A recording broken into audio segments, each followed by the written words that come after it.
হাসরের ময়দানে কত কাতার মানুষ হবে গো। নবী বলেন আয়েশা, হাসরের ময়দানে মানুষ 120 কাতার মানুষ হবে।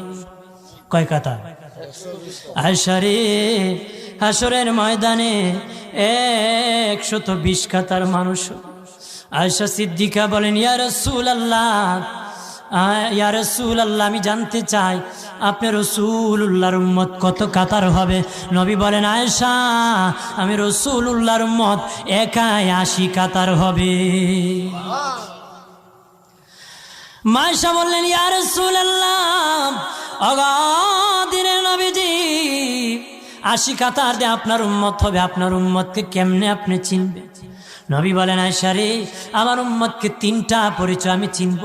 1 নম্বর পরিচয়, আমার উম্মতের কপাল থেকে নূর চমকাবে, নূর চমকাবে। নবী বলে বাবা সাহাবীরা,